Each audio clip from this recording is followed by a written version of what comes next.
മലയാളത്തിന്റെ പുതിയൊരു ക്ലാസ്സിലേക്ക് ഏവർക്കും ഹൃദ്യമായ സ്വാഗതം. നമ്മൾ പറഞ്ഞിരുന്നത് പോലെ ഇന്ന് മുതൽ റിവിഷൻ സീരീസ് ആരംഭിക്കുകയാണ്. PSC തന്നിട്ടുള്ള സിലബസ് പൂർണ്ണമായും കവർ ചെയ്യുന്ന രീതിയിലാണ് ക്ലാസ്സുകൾ തയ്യാറാക്കിയിരിക്കുന്നത്. മുൻവർഷ ചോദ്യങ്ങളും SCERT ഫാക്റ്റുകളും ഇനി ചോദിക്കാൻ സാധ്യതയുള്ളതുമായത് എല്ലാം ഉൾപ്പെടുത്തിയിട്ടുണ്ട്. LD ടൈപ്പിസ്റ്റുകാർക്കും LD ക്ലർക്കുകാർക്കും ഒരുപോലെ ഉപകാരപ്രദമായിരിക്കും എന്ന് തീർച്ചയാണ്.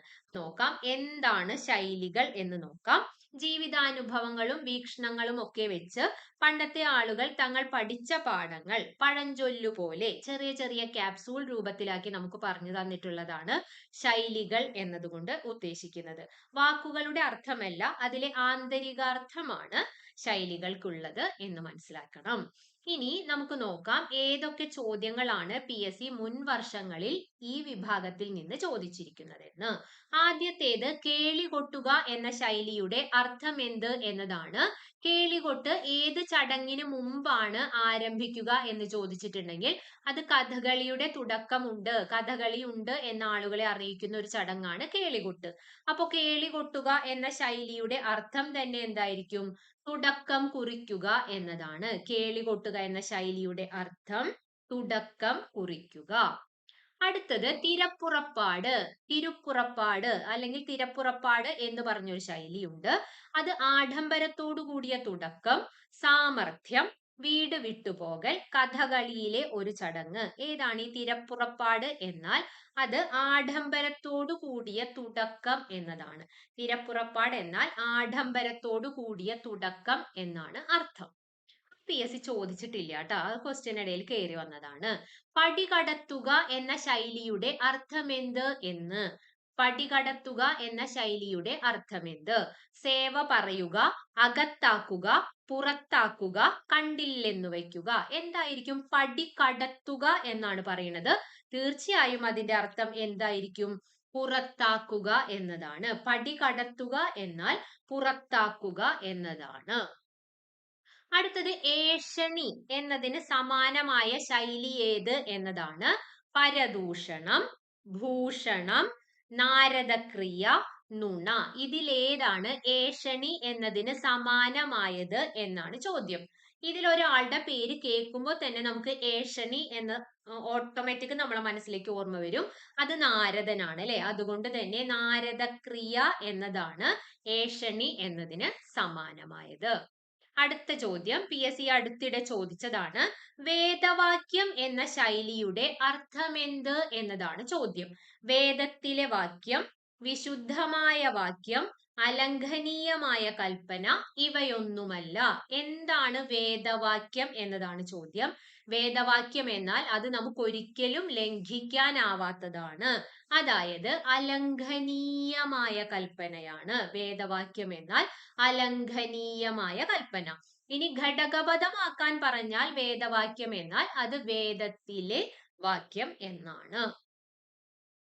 അടുത്തത് നെല്ലിപ്പടി കാണുക എന്നൊരു ശൈലിയാണ്. നെല്ലിപ്പടി കാണുക നമുക്ക് എവിടെയായിരിക്കും ഈ നെല്ലിപ്പടി കാണാൻ പറ്റുക? കിണറൊക്കെ കുഴിച്ച് അതിന്റെ ഏറ്റവും അടിത്തട്ടിൽ എത്തുമ്പോ അവിടെയാണ് നമ്മൾ നെല്ലിപ്പലക ഇട്ട് കൊടുക്കുക അല്ലെ. വെള്ളം തെളിഞ്ഞ് നല്ല ഉറവയായി നല്ല വെള്ളം വരാൻ വേണ്ടിയിട്ടാണ് നെല്ലിപ്പലക ഇടുന്നത്. അതായത് കുഴിച്ച് അങ്ങേയറ്റം എത്തുമ്പോഴാണ് നമുക്ക് നെല്ലിപ്പലക കാണാനാവുക അല്ലെങ്കിൽ നമ്മൾ ഇട്ട് കൊടുക്കുക. അപ്പൊ അതിന്റെ ആ ശൈലിയുടെ അർത്ഥം എന്ത് എന്നതാണ് ചോദ്യം. അങ്ങേയറ്റം ദരിദ്രനാവുക, വിഷമിക്കുക, വിജയത്തിലെത്തുക. ഏതായിരിക്കും നെല്ലിപ്പലക കാണുക അല്ലെങ്കിൽ നെല്ലിപ്പടി കാണുക എന്ന് പറഞ്ഞാൽ അതിന്റെ അർത്ഥമായിട്ട് നമുക്ക് പറയാവുന്നത്? അത് വിജയത്തിലെത്തുക എന്നതാണ്. അല്ലെങ്കിൽ ക്ഷമയുടെ അങ്ങേയറ്റം എന്നും പറയാറുണ്ട്. നെല്ലിപ്പടി കാണുക എന്നാൽ അതായത് നമ്മൾ കുഴിച്ച് അടിയിലെത്തുമ്പോൾ ഇത് കാണുമല്ലോ. അപ്പൊ വിജയത്തിലെത്തുക അല്ലെങ്കിൽ നമുക്ക് ക്ഷമയുടെ അങ്ങേയറ്റം എന്നും പറയാം.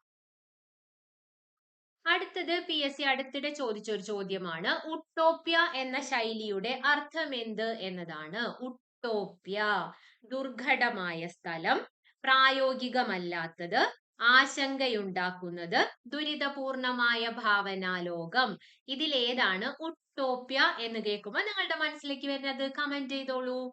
എന്താ ഉട്ടോപ്യ എന്നാൽ? അത് പ്രായോഗികമല്ലാത്തത് എന്നതാണ് കേട്ടോ. ഉട്ടോപ്യയിൽ പോയി ജീവിക്കാന്ന് വെച്ചാൽ പ്രായോഗികമല്ലാത്തൊരു കാര്യമാണെന്നൊക്കെ ചിന്തിച്ചു വെച്ചാൽ മതി. ഉട്ടോപ്യ എന്നാൽ പ്രായോഗികമല്ലാത്തത് എന്നാണ് അർത്ഥം.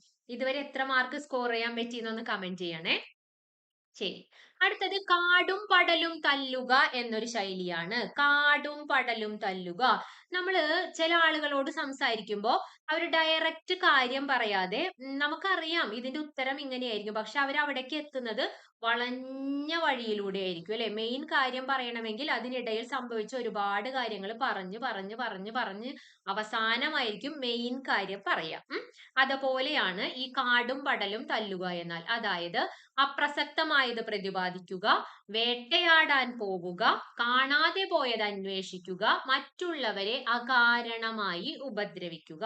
എന്തായിരിക്കും കാടും പടലും തല്ലുക എന്ന് പറഞ്ഞിട്ടുണ്ടെങ്കിൽ അപ്രസക്തമായത് പ്രതിപാദിക്കുക. അതായത് പ്രധാന കാര്യം പറയാതെ അപ്രധാനമായ മറ്റു കാര്യങ്ങൾ പറയുകയോ ചെയ്യുകയോ ഒക്കെ ചെയ്യുന്നതിനെയാണ് നമ്മൾ എന്തെന്ന് പറയാ, കാടും പടലും തല്ലുക എന്ന ശൈലി കൊണ്ട് ഉദ്ദേശിക്കുന്നത്. അടുത്തത് ഒരു സ്ഥാനത്തെത്തിക്കുക എന്നർത്ഥം വരുന്ന രീതിയിലുള്ള ശൈലി ഏത് എന്നതാണ് ചോദ്യം. കടവടുപ്പിക്കുക, അകം കൊള്ളുക, ശ്ലോകത്തിൽ കഴിക്കുക, അകത്തൊതുക്കുക. ഏതായിരിക്കും? ഒരു സ്ഥാനത്തെത്തിക്കുക, ഒരു സ്ഥാനത്ത് നമ്മളെ എത്തിപ്പെട്ടു, അതിൽ ഇതിനോട് യോജിച്ചത് ഏതായിരിക്കും? കടവടുപ്പിക്കുക. നമ്മൾ ഒരു തോണിയിൽ പോവാണ്, അക്കരെ എത്തിയിട്ട് നമ്മൾ കടവത്ത് വഞ്ചി അടുത്തു, അപ്പൊ പിന്നെ നമുക്ക് ഇറങ്ങാം, നമ്മൾ ഒരു സ്ഥാനത്ത് എത്തി എന്നുള്ളതാണ് അല്ലെ. അപ്പൊ കടവടുപ്പിക്കുക എന്നതാണ് ഒരു സ്ഥാനത്തെത്തിക്കുക എന്ന ശൈലിയുടെ അർത്ഥമായിട്ടുള്ളത്. അടുത്തത് വെള്ളത്തിൽ എഴുതുക എന്നൊരു ശൈലിയാണ്. വെള്ളത്തിൽ എഴുതുക, ഫലമില്ലാതെ പ്രവർത്തിക്കുക, കരുണ കാണിക്കുക, കേൾവിക്കുറവ്, ശ്രദ്ധക്കുറവ്. എന്തായിരിക്കും? വെള്ളത്തിൽ എഴുതുക. നമ്മൾ കുറച്ച് വെള്ളം എടുത്ത് വെച്ചിട്ട് ഇങ്ങനെ ഇങ്ങനെ ഇങ്ങനെ ഇരുന്ന് എഴുതുകയാണെന്ന് വിചാരിക്കുക. നമുക്ക് പഠിക്കേണ്ട കാര്യങ്ങളൊക്കെ നമ്മൾ എഴുതി എഴുതി എഴുതി പഠിക്കുകയാണ്. എന്തെങ്കിലും ബലമുണ്ടോ? എന്തെങ്കിലും ബലമുണ്ടോ? അത്രയും മെനക്കെട്ടിട്ട് ഇല്ല അല്ലെ. അപ്പൊ അത് ഫലമില്ലാതെ പ്രവർത്തിക്കുക എന്നതാണ്. പ്രവൃത്തി മാത്രമേ ഉണ്ടാവുള്ളൂ, ഒരു ഫലവും നമുക്ക് കിട്ടാൻ പോകുന്നില്ല. വെള്ളത്തിൽ എഴുതുക എന്നാൽ ഫലമില്ലാതെ പ്രവർത്തിക്കുക. അടുത്തത് ഏറ്റുപാടുക എന്നൊരു ശൈലിയാണ്. ഏറ്റുപാടുക, ധനാശി പാടുക, ശിങ്കിടി പാടുക, ഭരതവാക്യം, നക്ഷത്രം എണ്ണിക്കുക. ഇതിലേതാണ് ഏറ്റുപാടുക എന്നർത്ഥം വരുന്നത്? നമുക്ക് ഓരോന്നോരോന്നെടുത്ത് നോക്കാം. ധനാശി പാടുക എന്നാൽ എന്താണ്? ഏത് ആർട്ട് ഫോമുമായിട്ട് ബന്ധപ്പെട്ടതാണ്? കലാരൂപവുമായി ബന്ധപ്പെട്ടാണ്, കഥകളിയുമായി ബന്ധപ്പെട്ടതാണ്. ധനാശി പാടുക എന്നാൽ അവസാനിപ്പിക്കുക എന്നാണ് അർത്ഥം. ധനാശി പാടുക എന്നാൽ അവസാനിപ്പിക്കുക എന്നർത്ഥം. ശിങ്കിടി പാടുക എന്നാൽ എന്താണ്?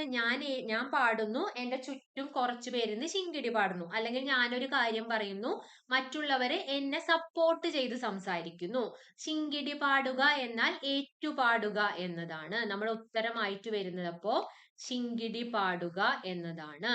ഭരതവാക്യം, ഭരതൻ ആരാണ്? ഭരതൻ രാജാവാണ്. അദ്ദേഹത്തിന്റെ വാക്യം, അദ്ദേഹം പറയുന്ന കാര്യങ്ങളൊക്കെ എന്തായിരിക്കും? അത് അവസാനത്തേതായിരിക്കും. അപ്പൊ ഭരതവാക്യം എന്ന് പറഞ്ഞാല് ലംഘിക്കാനാവാത്തതാണ്, അല്ലെങ്കിൽ അവസാന വാക്കാണ് അല്ലെ. ലംഘിക്കാനാവാത്തത്, ലംഘിക്കാനാവാത്തത് അല്ലെങ്കിൽ അവസാന വാക്ക് എന്നതാണ്. ഇനി നക്ഷത്രം എണ്ണിക്കുക എന്ന് പറഞ്ഞാൽ എന്താ? നല്ല തെളിഞ്ഞ ആകാശത്ത് മാനത്ത് നോക്കുമ്പോൾ വേട്ടക്കാരന്റെ നക്ഷത്രങ്ങൾ കണ്ടിട്ടില്ലേ? വേട്ടക്കാരന്റെ ബെൽറ്റ് ഇങ്ങനെ 3 നക്ഷത്രങ്ങൾ ഉണ്ടാവും. പിന്നെ അദ്ദേഹത്തിന്റെ വാളിന്റെ അവിടെ ഒരു രത്നം പതിച്ച പോലത്തെ ഒരു വാള്, അതൊക്കെ കണ്ടിട്ടില്ലേ? നമ്മൾ അതൊക്കെ എണ്ണാൻ എളുപ്പമാണ്. മൊത്തത്തിലുള്ള നക്ഷത്രത്തിന് എണ്ണാന്ന് പറഞ്ഞിട്ടുണ്ടെങ്കിൽ അത് വിഷമിപ്പിക്കുക എന്നതാണ് അല്ലെ. അത്ര എളുപ്പമുള്ള ഒരു കാര്യമല്ല. അപ്പൊ നക്ഷത്രം എണ്ണിക്കുക എന്ന് പറഞ്ഞിട്ടുണ്ടെങ്കിൽ വിഷമിപ്പിക്കുക എന്നതാണ്. ഇവിടെ ഏറ്റുപാടുക എന്നതിന്റെ ഉത്തരമായി വരുന്നത് ഏതാണെന്ന് ചോദിച്ചാൽ നമ്മൾ പറയും അത് ശിങ്കിടി പാടുക എന്നാണ്. അടുത്തത് അകത്ത് കടത്തുക എന്നൊരു ശൈലി PSC ചോദിച്ചിട്ടുണ്ട്. കുട്ടികൾക്ക് സംശയം വരാറുണ്ട്. 2 ഓപ്ഷനുകളായിട്ട് സംശയം വരാറുണ്ട്. നമുക്ക് നോക്കാം. പ്രവേശിക്കുക, ഭക്ഷിക്കുക, കടന്നിരിക്കുക, മോഷ്ടിക്കുക. ഇതിലേതാണ് അകത്തു കടത്തുക? ഈ മോഷ്ടിക്കുക സംശയിക്കുമ്പോൾ നമ്മൾ മീശ മാധവൻ സിനിമയിലൊക്കെ കണ്ടിട്ടില്ലേ? കിണ്ടിയൊക്കെ എടുത്തിട്ട് ഇങ്ങനെ ഷർട്ടിന്റെ ഉള്ളിൽ ഇങ്ങനെ അവിടെ ഇവിടെ ഒക്കെ വെച്ചിട്ട് പോണത് നമ്മൾ കണ്ടിട്ടില്ലേ? അപ്പം അതാണോ ഇനിയിപ്പോ അകത്ത് കടത്തുക എന്ന് കുട്ടികൾക്ക് ഡൗട്ട് വരും. പിന്നെ പ്രവേശിക്കുക സംശയം തോന്നാറുണ്ട്. അകത്തേക്ക് കടത്തുകയാണ്. നേരത്തെ പടി കടത്തുക എന്ന് പറഞ്ഞപ്പോ പുറത്താക്കുകയാണല്ലോ. അപ്പൊ അകത്തു കടത്തുക എന്ന് പറഞ്ഞപ്പോ ഇനി ഉള്ളിലേക്ക് പ്രവേശിക്കുകയാണോ എന്ന് കുട്ടികൾ സംശയം ചോദിക്കാറുണ്ട്. പക്ഷെ അങ്ങനെയല്ല. ഈ അകത്ത് കടത്തൽ എന്ന് പറഞ്ഞാൽ ഭക്ഷണം കഴിക്കുന്നതാണെന്ന് ആലോചിച്ചാൽ മതി. നമുക്ക് ഇഷ്ടപ്പെട്ട ഭക്ഷണം നമ്മൾ ഇങ്ങനെ അകത്തേക്ക് ഇങ്ങനെ ഇങ്ങനെ കടത്തില്ലേ, അങ്ങനെ ആലോചിച്ചാൽ മതി. അകത്ത് കടത്തുക എന്ന് പറഞ്ഞിട്ടുണ്ടെങ്കിൽ ഭക്ഷിക്കുക എന്നതാണ്. ഇനി മാർക്കില്ലല്ലോ. ശരി. അടുത്തത് ഒരു കൈ നോക്കുക. നിങ്ങളോട് ആരെങ്കിലും പറഞ്ഞിട്ടുണ്ടാവും നിനക്ക് PSC ഒക്കെ ഒന്ന് എഴുതി നോക്കിക്കൂടെ. അപ്പൊ ആദ്യമൊക്കെ PSC അതൊന്നും ശരിയാവില്ല എന്നൊക്കെ നമ്മൾ ആദ്യം പറയും. പിന്നെ കുറച്ചൊന്ന് ചിന്തിച്ചു കഴിയുമ്പോ എന്നാ പിന്നെ ഒരു കൈ നോക്കാം എന്ന് പറയും അല്ലെ. നമ്മൾ അങ്ങനെയായിരിക്കും പലരും ഇറങ്ങി തിരിഞ്ഞിട്ടുണ്ടാവാം. ഒരു കൈ നോക്കുക എന്ന് പറഞ്ഞാൽ എന്തായിരിക്കും? കൈ കൊടുക്കുക, ദാനം ചെയ്യുക, പരീക്ഷിക്കുക, കലശം ചവിട്ടുക. ഏതായിരിക്കും? പരീക്ഷിക്കുക എന്നതാണ്. കറക്റ്റ് ആണ്. ഒരു കൈ നോക്കുക എന്നാൽ പരീക്ഷിക്കുക എന്നതാണ്. ഇതുവരെ എത്ര മാർക്കായി മക്കളെ? ശരി. അടുത്തത് യാഥാർത്ഥ്യം അവഗണിച്ച് പ്രവർത്തിക്കുക എന്നർത്ഥം വരുന്ന ശൈലി ഏത് എന്നതാണ് ചോദ്യം. കലക്കവെള്ളത്തിൽ മീൻ പിടിക്കുക, കൊത്തും കോളും ഒക്കുക, കണ്ണടച്ചിരുട്ടാക്കുക, ഒഴുക്കത്ത് വാലാട്ടുക. ഇതിൽ ഏതാണ്? യാഥാർത്ഥ്യം അവഗണിച്ച് പ്രവർത്തിക്കുക എന്നതാണ്. യാഥാർത്ഥ്യം എന്താണോ അതിനെ മാറ്റി വെച്ചിട്ട് പ്രവർത്തിക്കുന്നതിനെയാണ് നമ്മൾ എന്തെന്ന് പറയാ? കണ്ണടച്ചിരുട്ടാക്കുക എന്ന് പറയാം. പകലാണ്, വെളിച്ചമുണ്ട് എങ്കിലും നമ്മൾ മനഃപൂർവ്വം കണ്ണടച്ചിരുട്ടാക്കിയാണ്. അതായത് പകലാണെന്നുള്ള യാഥാർത്ഥ്യം നമ്മൾ അവഗണിക്കുകയാണ്. കണ്ണടച്ചിരുട്ടാക്കുക എന്നാൽ യാഥാർത്ഥ്യം അവഗണിച്ച് പ്രവർത്തിക്കുക എന്നതാണ്. അപ്പൊ ഒഴുക്കത്ത് വാലാട്ടുക എന്തായിരിക്കും? ഒഴുക്കത്ത് ഒഴുകിക്കൊണ്ടിരിക്കുകയാണ്, അതിലാണ് വാലാട്ടുന്നത്. അതായത് അധ്വാനമില്ലാതെ ബലം നേടുക എന്നൊക്കെ വേണമെങ്കിൽ നമുക്ക് പറയാം. അധ്വാനമില്ലാതെ ഫലം നേടുക എന്ന രീതിയിലൊക്കെ ഈ ശൈലി നമ്മൾ പ്രയോഗിക്കാറുണ്ട്. കലക്കവെള്ളത്തിൽ മീൻ പിടിക്കുക എന്ന് പറഞ്ഞാൽ എന്തായിരിക്കും? വെള്ളം ഓൾറെഡി കലങ്ങിക്കിടക്കുകയാണ്, അതിന്റെ ഇടയിൽ നിന്ന് മീൻ പിടിക്കുക എന്ന് പറഞ്ഞാൽ അതെന്തായിരിക്കും അതുകൊണ്ട് ഉദ്ദേശിക്കുന്നത്? ഒരു സന്ദർഭം മോശമാണെങ്കിലും അതിൽ നിന്ന് നമുക്ക് ലാഭം ഉണ്ടാക്കുക എന്നതാണ് അല്ലെ. സന്ദർഭമൊക്കെ മോശമാണെങ്കിലും അതിൽ നിന്ന് നമുക്ക് എന്ത് ലാഭം ഉണ്ടാക്കാം എന്ന് ചിന്തിക്കുന്നതിനെയാണ് കലക്കവെള്ളത്തിൽ മീൻ പിടിക്കുക എന്ന ശൈലി കൊണ്ട് നമ്മൾ ഉദ്ദേശിക്കുന്നത്. അടുത്തത് വെറുതെ പേടിപ്പിക്കുക എന്നർത്ഥം വരുന്ന ശൈലി ഏത് എന്നതാണ് ചോദ്യം. ഇലയിട്ട് ചവിട്ടുക, ഇരുട്ടടി, ഒന്നും രണ്ടും പറയുക, ഉമ്മാക്കി കാട്ടുക. ഇതിലേതാ വെറുതെ പേടിപ്പിക്കുക എന്ന് പറഞ്ഞാല് നമ്മൾ പറയും അല്ലെ, നീ എന്നെ ഉമ്മാക്കി കാട്ടി പേടിപ്പിക്കൊന്നും വേണ്ട എന്ന് നമ്മൾ പറയും. അപ്പോ ഉമ്മാക്കി കാട്ടുക എന്നാൽ വെറുതെ പേടിപ്പിക്കുക എന്നാണ് അർത്ഥം. അപ്പൊ ഇലയിട്ട് ചവിട്ടുക എന്ന് പറഞ്ഞാൽ എന്താ? നമ്മൾ എന്തിനു വേണ്ടിയിട്ടാ ഇലയിടുന്നത്? ഭക്ഷണം കഴിക്കാനാണ്. എന്നിട്ട് അതിൽ കയറി ചവിട്ടിയിട്ടുണ്ടെങ്കിൽ അത് തെറ്റല്ലേ? അത് നമ്മൾ അറിഞ്ഞു ചെയ്യുന്നതാണോ അറിയാതെ ചെയ്യുന്നതാണോ? അറിഞ്ഞു ചെയ്യുന്നതാണ് അല്ലെ. അപ്പൊ അറിഞ്ഞുകൊണ്ട് തെറ്റു ചെയ്യുക എന്നാണ് അർത്ഥം. ഇലയിട്ട് ചവിട്ടുക എന്ന് പറഞ്ഞിട്ടുണ്ടെങ്കിൽ അറിഞ്ഞുകൊണ്ട് തെറ്റു ചെയ്യുക. ഇലയിട്ടിട്ട് ചവിട്ടുകയാണേ. ഇരുട്ടടി എന്തായിരിക്കും? ഇരുട്ടടി നമുക്കറിയാൻ പറ്റും. ഇരുട്ടടി എപ്പോഴാ കിട്ടാന്ന്? നമ്മൾ ഇങ്ങനെ നടന്നു പോകുമ്പോ പിന്നിന്ന് ടിഷ് എന്ന് പറഞ്ഞിട്ട് ഒറ്റയിടി. അപ്പൊ ഇതിലെ ചുറ്റും ഇങ്ങനെ മഞ്ഞ നക്ഷത്രങ്ങൾ പറക്കും അല്ലെ. അപ്പൊ ഇരുട്ടടി എന്ന് പറഞ്ഞിട്ടുണ്ടെങ്കിൽ അത് അപ്രതീക്ഷിതമാണ്. അപ്രതീക്ഷിതമാണ് അല്ലെ. നമ്മൾ പ്രതീക്ഷിക്കില്ല ഇരുട്ടടി. ഒന്നും രണ്ടും പറയാന്ന് പറഞ്ഞാൽ പിന്നെ അറിയാലോ, വാഗ്വാദത്തിൽ ഏർപ്പെടുക എന്നൊക്കെ ഉള്ള രീതിയിലാണ് കേട്ടോ. അപ്പൊ ഇവിടെ വെറുതെ പേടിപ്പിക്കുക എന്നത് ഉമ്മാക്കി കാട്ടുക എന്നതാണ്. അടുത്തത് ഓളം നിന്നിട്ട് കടലാടുക എന്നതാണ്. കടലിൽ എപ്പോഴും തിരമാലകളും ഓളങ്ങളും ആയിരിക്കും അല്ലെ. പിന്നെ ചാകര വരുന്ന സമയത്താണ് പിന്നെയും ഓളത്തിന് ഇത്തിരി, തിരമാലകൾക്കൊക്കെ ഇത്തിരി ശാന്തത ഉണ്ടാവുക. അപ്പോഴാണ് നമുക്ക് മനസ്സിലാവുക അവിടെ ചാകര ഉണ്ട് എന്നുള്ളത്. അപ്പൊ ഇവിടെ ഓളം നിന്നിട്ട് കടലാടുക എന്നതിന്റെ അർത്ഥം എന്ത് എന്നതാണ് ചോദ്യം. അതായത് ആ അർത്ഥം വരുന്നത് ഏത് എന്നതാണ്. അരിഷ്ടിച്ച് ജീവിക്കുക, അസാധ്യമായ കാര്യം, ഒരു കാര്യം ചെയ്യുമ്പോൾ മറ്റൊന്ന് ചെയ്യാതിരിക്കുക, അസാധ്യമായിട്ടൊന്നുമില്ല.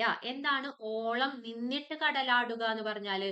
അത് അസാധ്യമാണ്, നമ്മളെ കൊണ്ട് സാധിക്കാത്ത കാര്യമാണ് അല്ലെ. കടലിലെ ഓളങ്ങളെ ഒന്നും പിടിച്ചു നിർത്താനൊന്നും നമ്മളെ കൊണ്ട് സാധിക്കില്ല, അത് നിൽക്കുകയുമില്ല എന്നുള്ളതാണ്.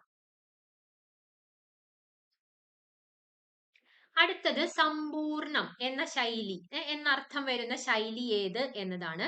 ഇതെല്ലാം PYQ ക്വസ്റ്റ്യൻസ് ആണ്. 2003 ഏകദേശം 2003 തൊട്ട് ഇങ്ങോട്ടുള്ളത് കൊണ്ടുവന്നിട്ടുണ്ട്.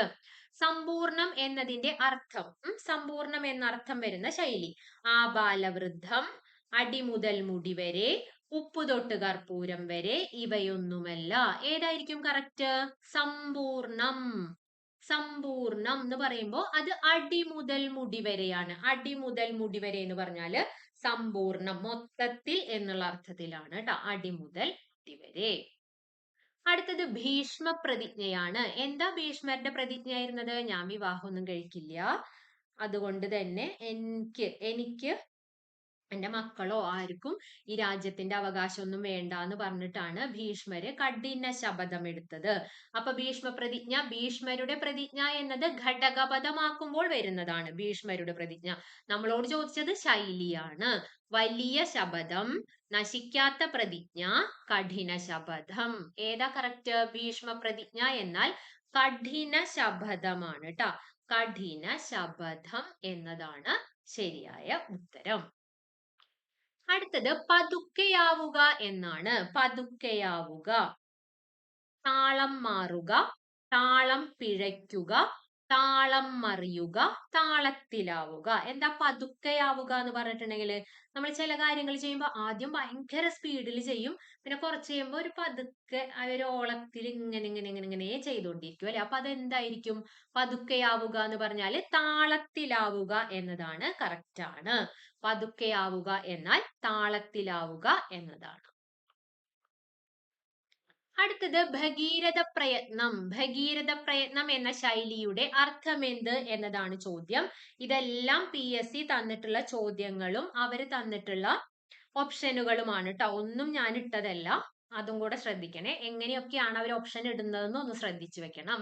ഭഗീരഥ പ്രയത്നം എന്ന ശൈലിയുടെ അർത്ഥം എന്ത് എന്നതാണ്. നമുക്കറിയാം, ഭഗീരഥൻ തന്റെ പൂർവികർക്ക് മോക്ഷം കിട്ടാൻ വേണ്ടിയിട്ട് അല്ലെ, ആകാശത്ത് നിന്ന് ഗംഗാ നദിയെ ഭൂമിയിലേക്ക് കൊണ്ടുവരികയാണ്.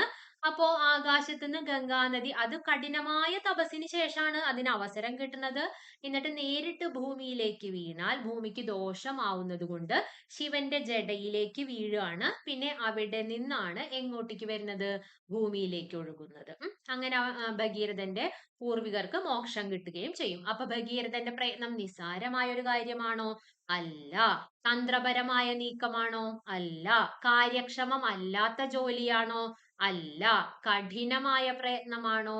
അതെ. ഭഗീരഥ പ്രയത്നം എന്നാൽ കഠിനമായ പ്രവൃത്തിയാണ്. അലസമായതാണോ? അല്ല. അതുകൊണ്ട് ഏതാ നമ്മുടെ ഉത്തരം? കഠിനമായ പ്രവൃത്തി എന്നതാണ്. ഈ പ്രവൃത്തിന്ന് നമ്മൾ ഇങ്ങനെ എഴുതും, പ്രവൃത്തിന്ന് നമ്മൾ ഇങ്ങനെ എഴുതും. എങ്ങനെയാ പ്രവർത്തിക്കുക എന്ന് എഴുതാം? അതിങ്ങനെ എഴുതണം, പ്രവർത്തിക്കുക. മാറ്റം ആണല്ലോ. ശരി. അടുത്തത് ചതിയിൽപ്പെടുത്തുക എന്ന ശൈലിയുടെ അർത്ഥമെന്ത് എന്നതാണ്. ചതിയിൽപ്പെടുത്തുക. നക്ഷത്രം എണ്ണിക്കുക, ചെണ്ട കൊട്ടിക്കുക, ഉണ്ടചോറിൽ കല്ലിടുക, ഗണപതിക്ക് കുറിക്കുക. നമുക്കൊന്ന് നോക്കാം. നക്ഷത്രം എണ്ണിക്കുക എന്താന്ന് നമ്മൾ ഇപ്പൊ തന്നെ പറഞ്ഞുല്ലോ. നക്ഷത്രം എണ്ണല് എളുപ്പമുള്ള കാര്യമല്ല, അത് വിഷമിപ്പിക്കുക എന്നതാണ്. കറക്റ്റ് ആണ്. ചെണ്ട കൊട്ടിക്കുക എന്ന് പറഞ്ഞാൽ എന്താ? ചെണ്ട കൊട്ടിക്കുക എന്ന് പറഞ്ഞിട്ടുണ്ടെങ്കിൽ അത് അവിടെ നിൽക്കട്ടെ. ഉണ്ട ചോറിൽ കല്ലിടുക എന്ന് പറഞ്ഞാൽ എന്താ? ഉണ്ട ചോറിൽ കല്ലിടുക എന്ന് പറഞ്ഞാല് നന്ദികേട് എന്ന് പറയാം, അല്ലെങ്കിൽ തനിക്ക് താൻ തന്നെ ദോഷം വരുത്തുക എന്നൊക്കെ ഉള്ളതാണ്. ഇനി ഗണപതിക്ക് കുറിക്കുക എന്ന് പറഞ്ഞാൽ എന്താ? ഗണപതിക്ക് കുറിക്കുക എന്ന് പറഞ്ഞാൽ തുടക്കം കുറിക്കലാണ് അല്ലെ. തുടക്കം കുറിക്കുക എന്നതാണ്. അപ്പൊ ചതിയിൽപ്പെടുത്തുക എന്ന് പറഞ്ഞിട്ടുണ്ടെങ്കിൽ ചെണ്ട കൊട്ടിക്കുക. ഇതിന് അപമാനിക്കുക എന്നുകൂടെ കണ്ടിട്ടുണ്ട് കേട്ടോ. ചെണ്ട കൊട്ടിക്കുക എന്ന് വെച്ചാൽ അപമാനിക്കുക എന്നുകൂടി കണ്ടിട്ടുണ്ട്. രണ്ടിന്റെയും ഉത്തരമായിട്ട് വരുന്നത് ചതിയിൽപ്പെടുത്തുക എന്നും കണ്ടിട്ടുണ്ട്, അപമാനിക്കുക എന്നും കണ്ടിട്ടുണ്ട്. രണ്ടും നോക്കി വെക്കണം. ഉത്തരം ചെണ്ട കൊട്ടുക എന്നതാണ്. ശരി. അടുത്തത് ആലത്തൂർ കാക്കയാണ്. ആലത്തൂർ കാക്കയുടെ പോലെ തന്നെ വേറെ ഏതോ ഒരു കിളിയുമുണ്ട്. ഇവര് രണ്ടുപേരും തുല്യ ദുഃഖിതരാണ്. ആലത്തൂർ കാക്ക, ഇലവ് കാത്ത കിളി. ഇവരുടെ പ്രത്യേകത എന്താണ്? ഇവര് രണ്ടുപേരും ആശ മാത്രമേ ഉള്ളൂ, ഒന്നും നടക്കില്ല. ആശിച്ചു കാലം കഴിക്കുന്നവൻ എന്ന അർത്ഥത്തില് നമ്മൾ ഉപയോഗിക്കുന്ന രണ്ടു ശൈലികളാണ് ആലത്തൂർ കാക്കയും ഇലവ് കാത്ത കിളിയും. ആശിച്ച് കാലം കഴിക്കുന്നവൻ. ഓക്കെ, എത്ര മാർക്കായി? അടുത്തത് ധനാശി പാടുക എന്നൊരു ശൈലിയാണ്. ധനാശി പാടുക നമ്മൾ പറഞ്ഞു കഥകളിയുമായി ബന്ധപ്പെട്ടതാണ്. അവസാനിപ്പിക്കുക, തുടങ്ങുക, കൂലി കൊടുക്കുക, പണത്തിന് പാടുക. ഏതായിരിക്കും കറക്റ്റ്? ധനാശി പാടുക എന്നാൽ ധനാശി പാടുക എന്നാൽ അവസാനിപ്പിക്കുക എന്നതാണ്. അപ്പൊ നമ്മൾക്കും ഇന്നത്തെ ഈ ക്ലാസ് ഇവിടെ വെച്ച് ധനാശി പാടാം. ഇതിന്റെ രണ്ടാമത്തെ പാർട്ടും വേഗം തന്നെ ചെയ്യാം. അപ്പൊ നിങ്ങൾക്ക് അത് വെച്ചിട്ട് റിവിഷൻ ചെയ്ത് പഠിക്കാവുന്നതാണ്. എത്ര മാർക്ക് കിട്ടി എന്നുള്ളത് താഴെ ഒന്ന് കമന്റ് ചെയ്യണേ. അതുപോലെ ഇതിൽ തെറ്റി പോകുന്നത് ഒരു നോട്ട് ബുക്കിൽ കുറിച്ച് വെക്കുക. അപ്പൊ പരീക്ഷയ്ക്ക് പോകുമ്പോൾ എളുപ്പത്തിൽ നോക്കി പോവാനായിട്ട് സാധിക്കും. അപ്പൊ നമുക്ക് വീണ്ടും അടുത്ത ക്ലാസ്സിൽ കാണാം. ക്ലാസ് ഇഷ്ടമാവാണെങ്കിൽ ലൈക്ക് ചെയ്യണം. നിങ്ങളുടെ സുഹൃത്തുക്കൾക്കൊക്കെ വേണ്ടിയിട്ട് ഷെയർ ചെയ്തും കൊടുക്കണേ. നമ്മളെ ചാനലിന്റെ പേര് മറക്കണ്ട, അമ്മ മലയാളം. Thank you dears.